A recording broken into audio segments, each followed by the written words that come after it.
Hey, everybody, thanks for joining. Before we get started, please take a minute to click subscribe to my channel to keep up with all of my latest investing and personal finance content. And check out the link you see on your screen right now for a message from our sponsor, The Motley Fool, where you can get the top 10 stocks to buy right now.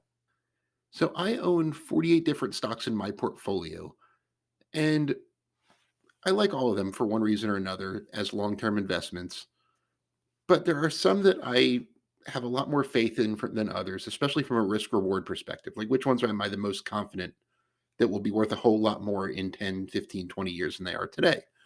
So, with that in mind, I did kind of an interesting exercise. I took the 48 stocks in my portfolio and I narrowed it down to the five that I would keep if I could only keep five of them. If I had to put, 20% of my money into each of five stocks, which ones would I keep? So here they are in no particular order. Number one is a company that most people are familiar with. It's called Berkshire Hathaway. And this is best known as the conglomerate that Warren Buffett runs. It owns 60 different subsidiaries, including a lot of household names like Geico, Duracell, Dairy Queen, Fruit of the Loom, and a bunch of others. They have a big utility operation. They have a big railroad operation. There's just a lot of diversified businesses that are designed to do well no matter what the economy is doing. There's also that 325 billion, probably more by the time you're watching this, stock portfolio that Warren Buffett personally has picked most of the investments in. That Berkshire, it's kind of a real differentiator. Berkshire was built by being an insurance company that used the money that it collected from premiums that hadn't yet been paid out to invest in things like stocks and whole companies. And that's kind of how it built into the company it is today. And I've said before, if I can only own one stock in my portfolio, it would be Berkshire. So this was a natural fit for the top five.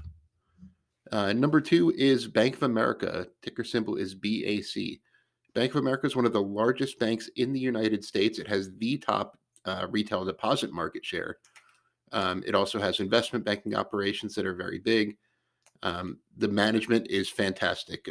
CEO Brian Moynihan and his team have done a phenomenal job of transforming Bank of America from what it was at the time of the financial crisis into the rock solid institution that it is today. And it's still pretty cheaply valued relative to its peers. I think Bank of America has the ability to beat the market for decades to come. It's not going to make you rich overnight, but this is a steady compounder that could do very, very well over time. Number three is Realty Income. Ticker symbol is O. Realty Income is the first real estate stock I ever bought. I'm known as the real estate investment trust guy these days, but this was the first one I ever bought. I've added to it many times over the years. Realty Income is a real estate investment trust that owns over 11,000 properties. Most of them are occupied by retail businesses, about 80% of the portfolio. They're all single tenant properties, meaning freestanding buildings. Think Walgreens, that's one of their top tenants. FedEx is one of their top tenants. Dollar General is one of their top tenants, things like that. Businesses that aren't really recession prone. And the company's numbers back that up. It has an excellent record of beating the market. It has handily beaten the S&P since it went public in 1994. It is a great income stock, about a 4.5% dividend that has increased over 100 times since the company listed on the New York Stock Exchange in 94. So that's definitely the real estate stock I would keep if I can only own five stocks. Number four, and this one might be a little surprising, this is Mercado Libre, ticker symbol MELI. Often referred to as the Amazon of Latin America, but it's a lot more than that. They have a payment processing business called Mercado Pago that does about 200 billion dollars of annualized payment volume, including a lot that's not on Mercado Libre's platform. It has a lending business, it has a logistics business, and all of those things are still in the much earlier stages of adoption in the countries where it operates. Brazil, Argentina, Mexico, or where it's a leader. And it's defended its market share. Other competitors have tried to jump into the market. Sea Limited is another big one that's tried to jump into the Latin American market and has recently backed out of a lot of it just because of, it's not worth the competition. So Mercado Libre is a big holding of mine that I would keep if I could only hold five stocks. And last but certainly not least, I've already got the Amazon of Latin America. Now, how about the Amazon of the United States? Amazon is the largest retailer in the world, And it also has the AWS or Amazon Web Services cloud platform. It's really rare to find a business that not only is dominant in two completely separate industries, but where both of those industries have a lot of room to grow. On the e-commerce side, e-commerce still only makes up about 15% of US retail sales.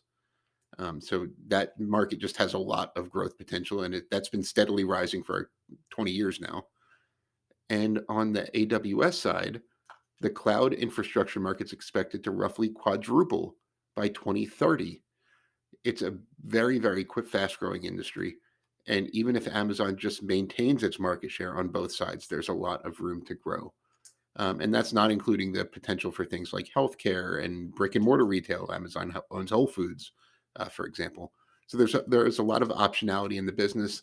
And if I were to place a bet on what was going to be the first $5 trillion market cap company in the market, it would probably be Amazon. And they're just under at 1 trillion today. So I still see a lot of potential in this company. Don't think just because Amazon is such a crucial part of our retail infrastructure that it's done growing. It is not. Once again, thank you so much for joining me. Be sure to click subscribe if you don't subscribe to my channel already. And as always, this video is sponsored by the Motley Fool. Be sure to visit www.fool.com/Frankel to receive the top 10 best stocks to buy now.